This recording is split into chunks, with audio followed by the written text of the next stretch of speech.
Olá, neste vídeo eu vou trazer a resposta para esta pergunta. Será que você precisa fazer a declaração? Estou trazendo aqui nesse vídeo todas as situações em que você vai ser obrigado a integrar a declaração e as situações em que você não vai precisar. Vai estar aqui dentro desse vídeo. Pois bem, está obrigado a apresentar a declaração de ajuste anual do imposto de renda à pessoa física. A pessoa física residente no Brasil que no ano calendário incorrer em pelo menos uma das situações a seguir. Rendimentos acima do limite. Se essa pessoa recebeu rendimentos tributáveis acima do limite, que é de R$ 28.559,70 no ano, isso aqui daí no caso pode ser, por exemplo, em salários.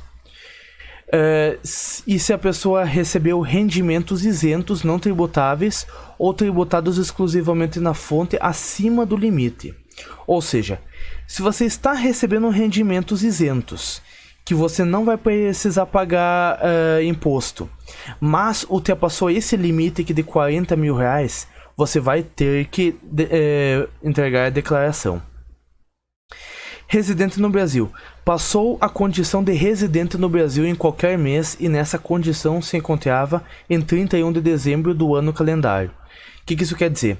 Pessoas que são estrangeiras e se tornaram residentes no Brasil, que estavam em condição de residentes no Brasil no dia 31 de dezembro, ou seja, na virada do ano. Os rendimentos de atividade rural. Obteve receita bruta anual decorrente da atividade rural em valor acima do limite de R$ 142.798,50. Se teve uma receita bruta no ano acima desse valor aqui, vai ter que entregar a declaração.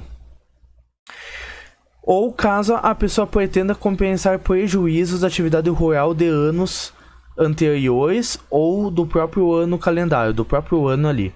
Se ela teve prejuízo e declarou esses prejuízos aí, ela pode usar isso para compensar um possível lucro que ela teve agora e ter que pagar imposto em cima dele. Vai precisar pagar um imposto menor ou nem vai precisar pagar imposto porque vai compensar esses prejuízos anteriores. Mas para compensar esses prejuízos vai ter que entregar a declaração. Bens e direitos acima do limite. Teve a posse ou a propriedade em 31 de dezembro do ano calendário de bens ou direitos, inclusive terra nua, de valor total superior ao limite. Ou seja, se você tem bens ou direitos no seu nome, no seu CPF, no dia 31 de dezembro do ano da declaração, do ano de referência da declaração, acima dos R$300 mil, você vai ter que entregar a declaração. Ganho de capital e bolsa de valores. Obteve ganho de capital na alienação ou venda de bens ou direitos, sujeito à incidência do imposto ou realizou operações em bolsa de valores de mercadorias, commodities, de futuros, por exemplo, mini índice, mini dólar e assemelhadas. Ou seja, se você teve ganho de capital na venda de bens ou direitos que sejam sujeitos à incidência do imposto, ou se você realizou operações em qualquer mercado da bolsa de valores, você vai ter que declarar. Isenção do ganho de capital. Optou pela isenção do imposto sobre o ganho de capital auferido na venda de imóveis residenciais nos termos desse artigo e dessa lei. Qualquer coisa, se vocês quiserem saber um pouquinho mais, é só pesquisar aqui sobre esse artigo e a lei, que eu vou correr um pouquinho porque tem bastante conteúdo ainda. Quem não precisa entregar a declaração?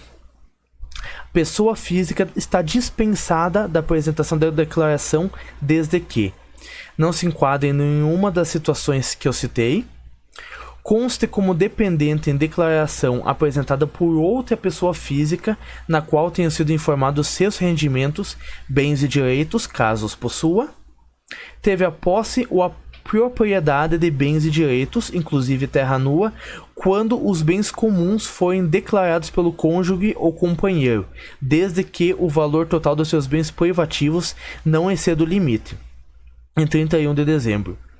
Ou seja, se você tem bens em comum com seu cônjuge ou companheiro e ele declarou esses bens na declaração dele, e os seus bens privados, os bens que são apenas seus, não excederem o valor de 300 mil reais, você não vai precisar fazer declaração.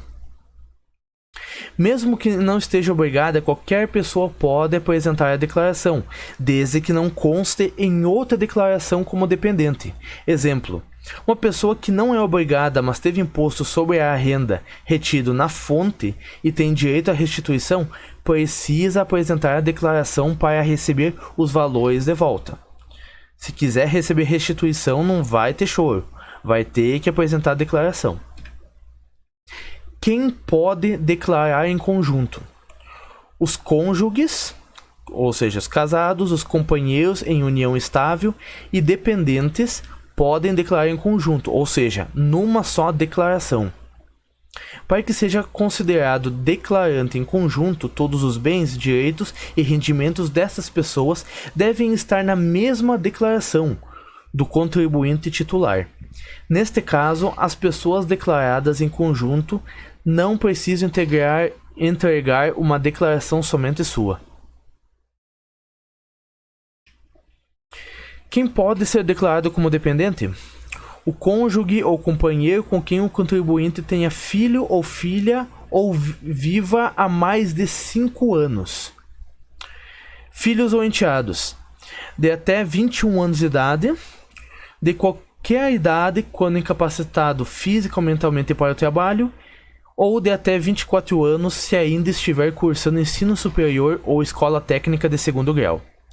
Irmãos, netos ou bisnetos sem arrimo, apoio dos pais, de quem o contribuinte detenha a guarda judicial. Ou seja, pode ser irmãos, netos ou bisnetos de até 21 anos, de qualquer idade quando incapacitado física ou mentalmente para o trabalho, ou de até 24 anos se ainda estiver cursando ensino superior ou escola técnica de segundo grau, desde que o contribuinte tenha detido sua guarda judicial até os 21 anos. Pais, avós e bisavós, se no ano calendário tiverem recebido rendimentos tributáveis ou não, até o limite de isenção. Menor pobre de até 21 anos que o contribuinte crie e eduque, desde que detenha sua guarda judicial. E tutelados e curatelados absolutamente incapaz da qual o contribuinte seja tutor ou curador. Quem é considerado residente no Brasil para fins tributários?